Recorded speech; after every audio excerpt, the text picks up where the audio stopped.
นี่พระเอกรอเอาสบายดีเอฟซีเด้อสบายดีเด้อสบายดีไอเอ็ดดี้ผ้าเลาะเหมือนนี่เอ็ดดี้เล่าเด้อ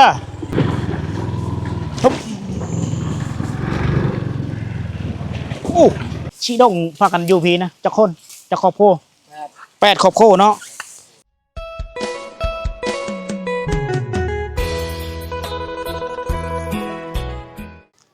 กับทักทายสบายดีพ่อแม่พี่น้องสบายดี FC ทุกท่านเด้อที่กำลังติดตามนะครับชมนะมื้อนี้เบาสิหอมอยู่ที่บ้านท่าพิงเมืองเซโปนแขวงสวรรณเขตมื้อนี้มากับพระเอกรอเฮาได้มื้อนี้ มาเยี่ยมยามถามข้าวมื้อนี้ค่อยสิพระเอกรอนี่พาค่อยเฮาไปหมู่บ้านลึกลับอีกหมู่บ้านนึงซึ่งนอนไปห่างจากนี้ไปประมาณ10 หลักหรือว่าจักหลักบ่ฮอดบ่5 หลักประมาณ5 หลักนะมีฮอด5 กิโลเมตรทุกคนอยู่พุ่นจะประมาณ10 ปลายหลังคาเฮิรนแต่คอยมาอยู่เขตนี้ก็มีท่านอะไรไปเบิ่งจักเธอนะเขาจะเอาไปนอนอยู่พุ่นแล้วเฮ็ดให้ทำการผลิตอยู่พุ่นเป็นหมู่บ้านน้อยๆตั้งอยู่กลางหุบเขาแล้วมื้อนี้พวกเฮาสิเดินทางไปพุ่นนะพระเอกรอเฮาเยอะฮู้จักบ่ว่าแมนเพลอ หลายๆคนน่าจะเคยเห็นแล้วนี่พระเอกรอเอาสบายดี FC เด้อสบายดีเด้อสบายดีโอ้อยู่ดีไม่แห้งเนาะแข็งแห้งบ่ยังแข็งแห้งคือเก่าตินั่นแหละอ๋อจักหลังคาเฮิรนอยู่ภูมิบาลตัวเฮาสิไปชิปหลังคาโอ้เขาอยู่หั่นเป็นประจำเลยประจำเลยเลี้ยงเป็ดเลี้ยงไก่อยู่พุ่นเลยบ่อ๋อเส้นทางรถจักรไปฮอดเนาะฮอดแล้วเอานี่เนาะเฮาสิไปทางนี้แม่นบ่ทางนี้อ๋อคันเฮาย่างไปในชั่วโมงนึงชั่วโมงนึงโอ้ก็แสดงว่า4 หลัก4 หลักประม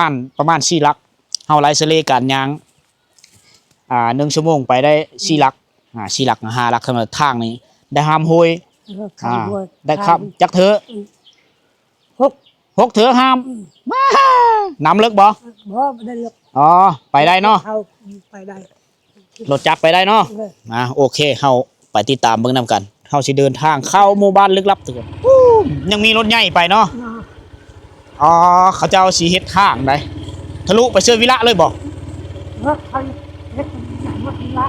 อ๋อมีแผนค่าอยู่ผู้เนาะอ๋อมีแผนสิทะลุเส้นทางไปสู่เขตแดนเมืองวิระบุรีเห็น2 ฟ้าทางมีโซนแคบทั้งนั้นเนาะป้าโตโซนแคบนี่หลายเลยนี่เจ้าก็มีบ่โซนแคบนี่เจ้าก็มีบ่อ๋อมาให้ลูกเฮ็ดอ๋อเส้นทางไปบ้านละจำนี่ก็เป็นบ้านน้อยๆที่แยกออกไปแยกออกจากบ้านแล้วแยกออกจากบ้านตะพิงนี่แหละเขาไปนอนเฮ็ดไร่เฮ็ดนาอยู่พุ่นพื้นที่ทำการผลิตหลายแถวนี้กว้างขวางดีนะเส้นทางน่าจะเป็นขี้ตุ่มขี้โบทุกคนเลย เฮาสิไปลองเบิ่งมื้อนี้เฮาไปกัน2 คนเฮามื้อนี้น่าลุกแหละนี่ได้เส้นทางได้ไปทางแคบเนาะนี่เป็นรถกู้ระเบิดแล้วมาท่องเที่ยวอ๋อรถเก็บกู้ระเบิดท่ามกลางบรรยากาศในการเดินทางรู้แล้วเป็นโซนมันต้นเขาเจ้าแถวนี้เบื้องนี้เป็นไฮเนาะไฮรกเขาโอ้อันนี้เป็นทีมงานเก็บกู้ระเบิดเนี่ยฮาโลทัศน์เอาสิไปพีได้เนาะสะอ่อนธรรมชาติผู้พาป้าดงเขียวงามตลอดกาลเลยแถวนี้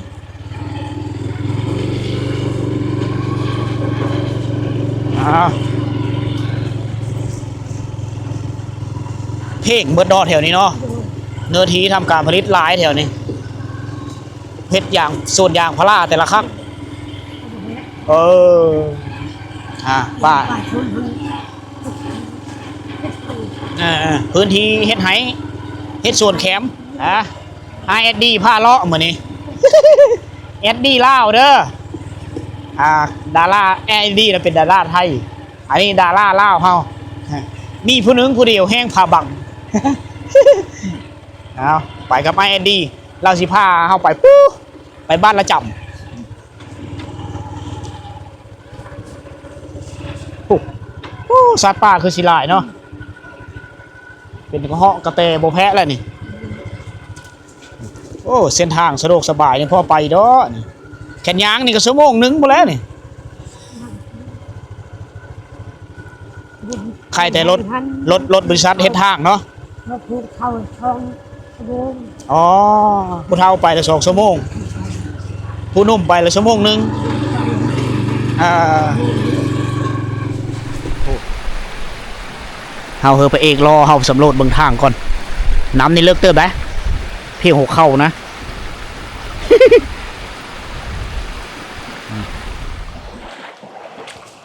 ก่อนเฮาสิห้ามไปนี่ เอารถจักรไปเฮามายะยั่งเบิ่งก่อนประเมินว่าน้ำเลิกซำเลยเฮาสิไปบ่เลิกมันง่ายนะขี้หินอยู่นี่โอ้โหมีแต่ขี้หินใหญ่เด้คลุกคลุกคลิกเฮาต้องได้คอยไปคอยมาล่ะโอ้โห ฮะลุย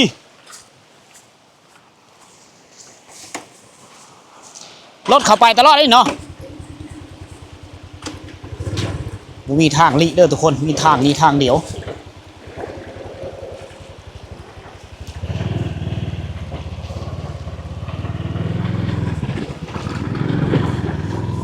ฮึบโอ้อุ้ยอุ้ยอ้าเฮ้ยเฮ้ยยังอีกจะโหย ห้า ยังหา หากได้โหยหนึ่งเนาะหลายช่ำนี้วะ เดียวนี่แหละแต่ว่า ฮะบอลเลิกมีบอลเดียว เออ อ๋อตอนหน้าไปบอลเลิกมันเด้อ เออ ได้รับอันนี้ โอ้เพลหัวเข้ากินนี่ก็เพลหัวเข้าแล้ว สำคัญจัน อึบไปไปถือลองจากรถแตะอุ้ยอึบพูนคนรอเฮายังนำไปก่อนเลย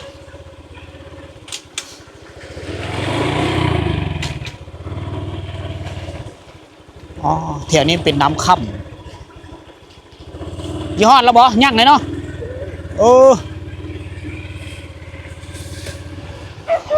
อันนี้จะเป็นห้วยที่2แล้วนี่ไอแอนดี้ว่าห้ามห้วยอยู่6 ครั้งห้วยเดียวนี่แหละไหลโค้งเกี้ยวไปเกี้ยวมา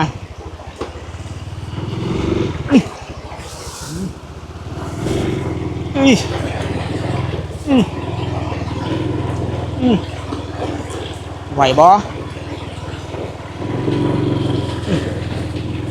อุ้ยเส้นทางเอ้ยมีตะกี้หินทั้งนั้นเลยเฮ็ดอุ้ยอุ้ยไปตามลองโอเคโซนแคมลายเนาะอุ้ย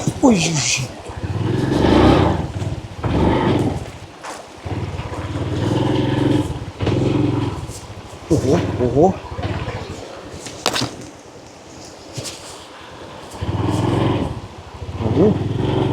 โอ้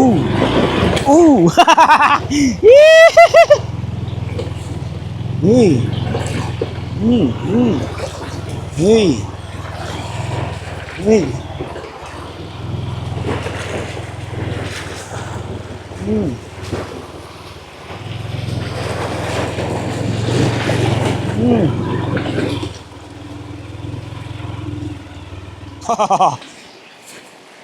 มันคือความสุขของค่อยนะมาแถวนี้ได้เห็นธรรมชาติเห็นภูผาป่าดงเห็นน้ำไหลน้ำใสๆไหลเย็นมันก็มีความสุขแล้วทุกคนเลยห้วยนี้จะเกี้ยวไปเกี้ยวมานะ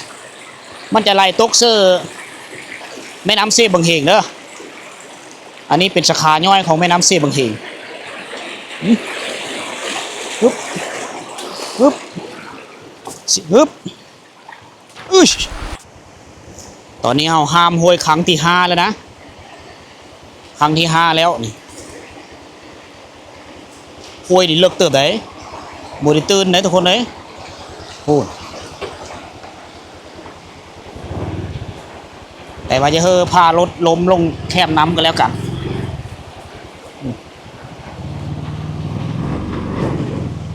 โ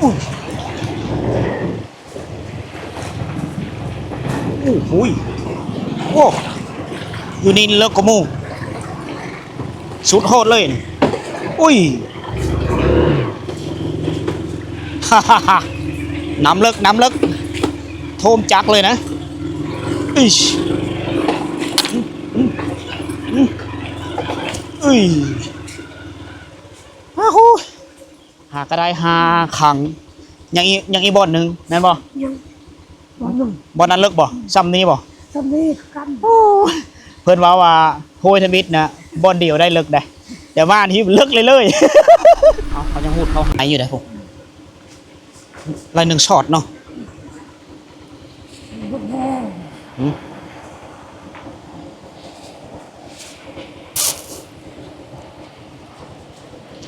เอาโฮยนี้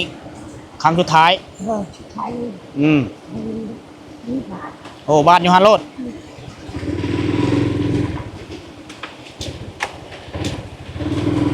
ก่อนสิมาฮอดหมู่บ้านลึกลับนี้ได้ผ่านโฮยอยู่6 ครั้งเส้นทางนี่อดทดเส้นทางโหดเติบนี่ฮอดว่าบ่เลิกได้พุ่น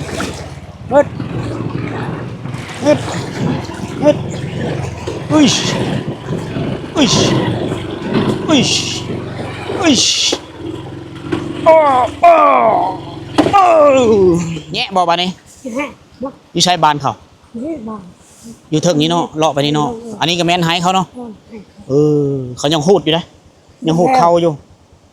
ปลาร้ายบ่โหยนี่ หลายมันเขาชอบ โอ้เขาหากินเบิดเลยเนาะตะกี้หลาย แม่น้ำนี่สาย ปากมอม สายที่ยาวไปฮอดปุ๊กับบอนทำมาหากินของชาวบ้านนี่แหละมีแต่ปูป่าทั้งหมดเลยอ่ะตอนนี้เฮามีท่านฮอดบ้านนะฮอดพื้นไห้ของชาวบ้านละจำนี่เขามาฮอดปัจจุบันนี้นี่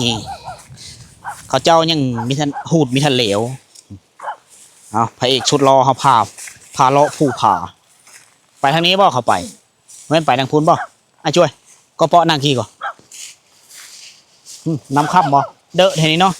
โอ้เฮ็ดหน้าคือสิโอเคนี่ เอาไอเอ็นดี้พาเลาะ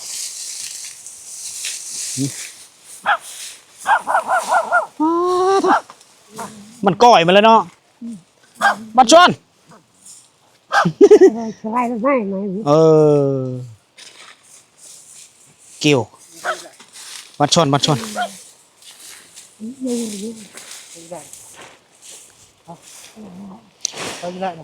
ง ปออยู่ไหนครับไปแล้วเอาจักปั้นบ่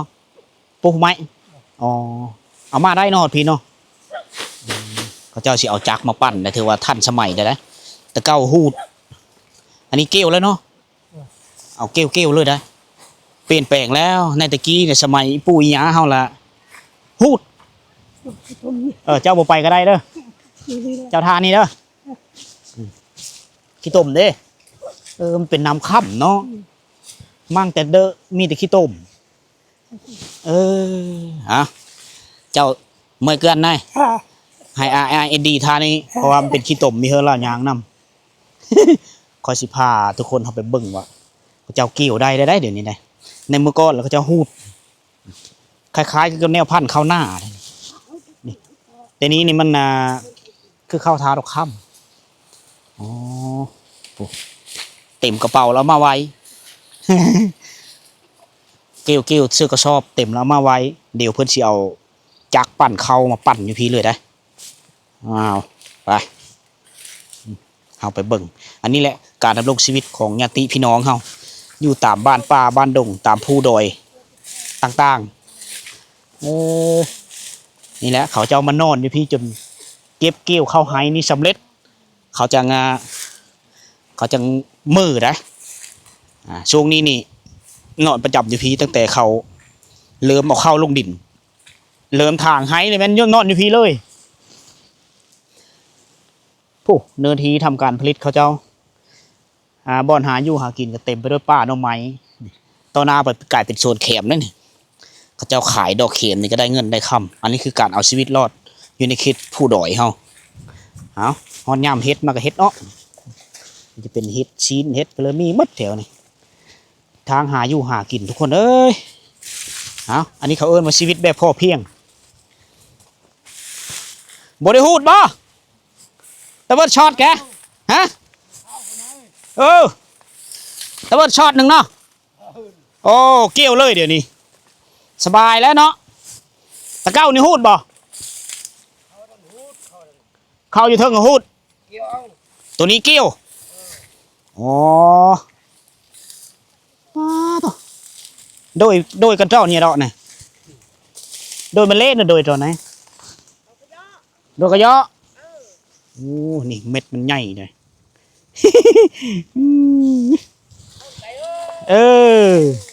ยังบ่แล้วเนาะชิตะไงนึมตะไงไรเนี่ยสองมื้อนี้ยังมีหลายไปเลยเนาะยังแถวนี้ได้เกี่ยวไปนี่เดี๋ยวก็สำเร็จแล้วคือกันนะแล้วรูกลายคือกัน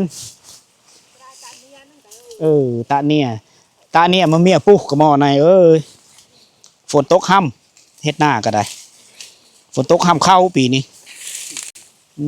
ชีดงพากันอยู่พีนะจะคนจะครอบครัว8ครอบครัวเนาะ90ทางมาพูอยู่ในหน้าเห็น2หลังคาโอ้นอนประจำอยู่พีเลยเบะตลอดไปไหนเลยแล้วเกี่ยวข้าวดิเมื่ออ๋อเกี่ยวข้าวแล้วมีงานละเมอเนาะมีเวกบ้านการเมืองละเมอมานอนเฮ็ดเกี่ยวข้าวแล้วก็เมอ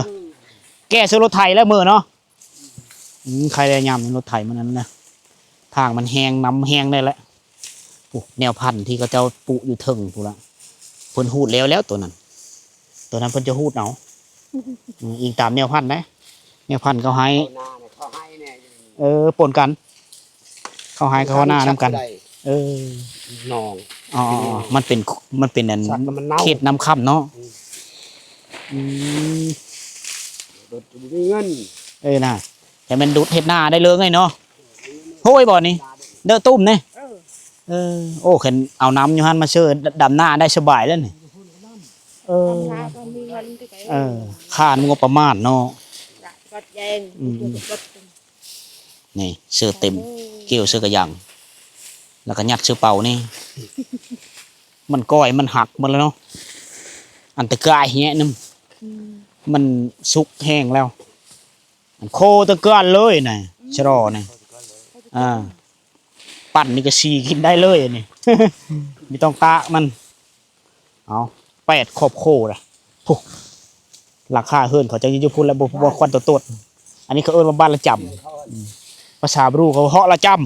ำอยู่กันแบบนี่เลยอยู่ตามไฮตามโซนเอาครอบโคเพิ่มมัน8ครอบโคได้อยู่นี่เลยอยู่เทิงพุ่นก็มีไฮเนาะแต่มีอ๋อได้เลยคล้ายก็แบบเหาะปะเหาะคือเนาะเขาเจ้ากับทางไฮไปตามแล้วพูยแหละตามสายห้วยนี่แหละเดอะโดนไหนเดอะระจำต้มไหนโอ้ห้วยระจำก็เลยซื้อบ้านว่าห้วยระจำบ้านระจำอันนี้ก้อนลูกสาวบ่อีลาเจ้าก็นอนพี่เบะไปไหนลูกชายนั่นนะพักกันนอนพี่น้ำพอนะแม่นอนเฮ็ดไฮเฮ็ดหน้าเนาะแล้วเข้าแล้วก็เมื่อจ้ากันโตปานไหนได้ฮะแง่นเนาะหน่อไม้ก็เบิดงามแล้วกินหอยเนาะหอยห้วยละจำพอได้กินย้ายหาเฮ็ดหาปูหาปลาน้ำมันนี้แหละหอนยามเฮ็ดอ้อตำต่อไม้สิได้กินเฮ็ดหาหอยได้อยู่เป็นว่าอาหารการกินหาเครื่องป่าของดงแล้วกินนี่แถวนี้มีแต่อันใบต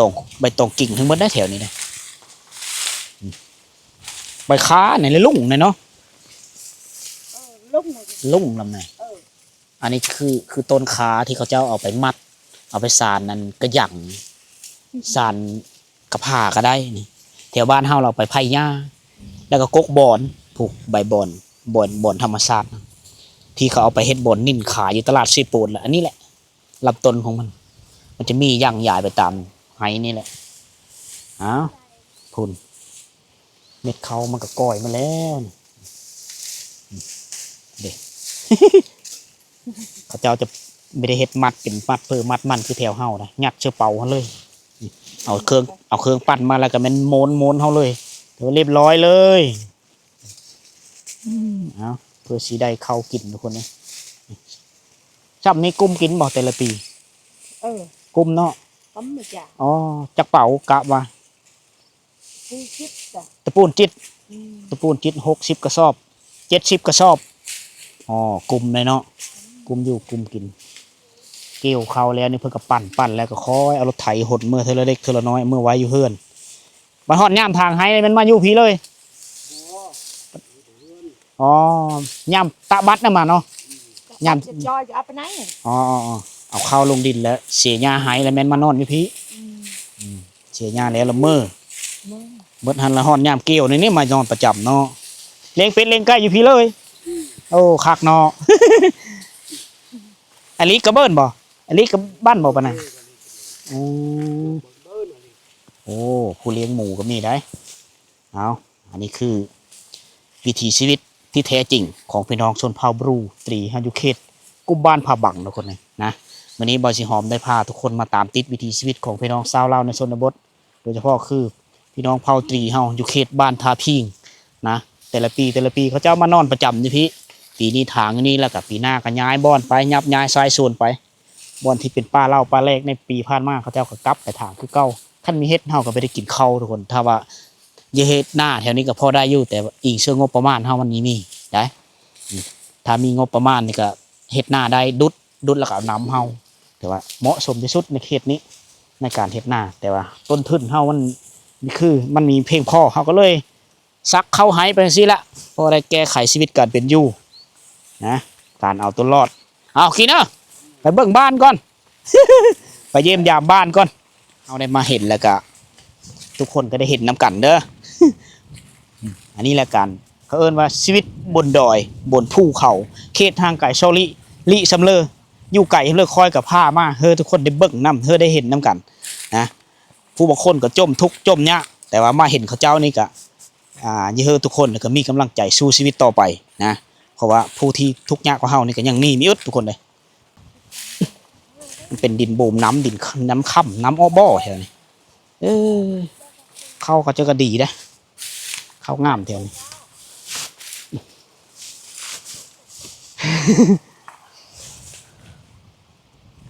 ฮอนกินแล้วบอกเขาจ้าแล้วบ่โดยอ๋อระแวเจ้าจ้าจ้าบัดบ่ายกินผักกินหญ้ากินน้ำไม้ส้มโอเคไปเฮาพูดแล้วเฮาบานก่อน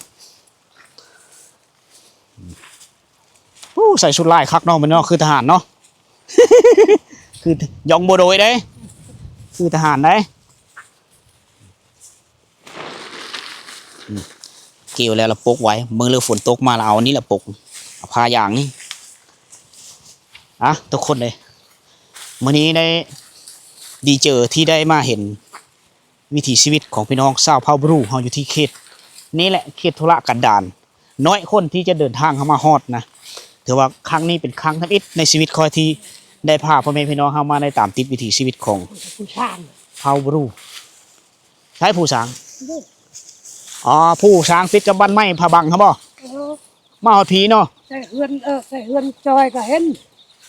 แมนอันนี้บอกเขาว่ามีย่นตกอ่ะไม่เลย ขึ้นบ่ได้แล้วเนาะบ่มีทางขึ้นหรอกเนาะขึ้นได้ขึ้น มีทางขึ้นเนาะ ขึ้นบ่ได้ดอกเขาเอิ้นว่าผู้สางปุ๊เขาเอิ้นว่าเกาะอาเจียงเกาะอาเจียงนั่นแม่นผู้สางในเมื่อก่อนแล้วมันมีฐานทัพของอเมริกาอยู่เทิงหั่นไหนมีย่นตกอยู่หั่นลำนึงเนาะแต่ว่าเฮาขึ้นไปไม่ได้ดอกมีฮู้ว่าโอกาสเลยที่เฮาจะไปได้จะไปสำรวจเบิ่งได้ตอนนี้ยอมสำหรับวิดีโอการเดินทางนี่มันก็ยาวเกินไปทุกคนเลยเฮาไป ไปติดตามรับชมใน EP ต่อไปเด้อทุกคนเด้อสำหรับ EP นี้ก็คือทุกคนนี่แหละมานี่แล้วก็มีธงหน้าอีก2ธงอยู่พุ่น2ครอบครัวเด้อเฮากายมาแต่เฮาไม่ทันพาไปขากลับมื้อบางเทื่อสิพาแวะอันนี้ก็เป็นไฮของครอบครัวนึงนะเขาเจ้าก็เฮ็ดไฮตามเปิ้นผู้แหละตามร่องแม่น้ำละป่ำละจำเนาะแม่น้ำละจำห้วยละจำเขาเอิ้นว่าบ้านละจำเอาซื้อห้วยเป็นซื้อบ้านนะปกติแต่ละปีชาวบ้านจะมาพี่แหละมานอนอยู่นี่ซักข้าวไฮแล้วเขาเจ้าก็มานอนซักอยู่นี่ซักข้าวไฮแล้วก็มื้อนอนอยู่บ้าน หลังจากนั้นเข้าเจริญเติบโตขึ้นมาเสียหญ้ากับมานอนประจำอยู่นี่เสียหญ้าแล้วก็กลับมานอนบ้านนี่คือเก่าบางเทื่อก็เข้าเริ่มอ้อโหงกันเนาะเก็บสิฮูดเข้าแล้วฮุบเคิงฮุบของเอามานอนอยู่พี่ทุกคนเอาเป็ดเอาไก่เอาหมูมาเลี้ยงอยู่พี่แบบเดียวกับบ้านหลังที่2ของเขาเจ้านะอันนี้คือเรื่องเล่าวิถีชีวิตที่เบาสิหอมนำมาฝากพ่อแม่พี่น้องเฮานะครับชมอยู่ทางบ้านสำหรับวิดีโอนี้ขอจบอยู่นี่ก่อนไปต่ออีก EP 2เด้อทุกคนนะ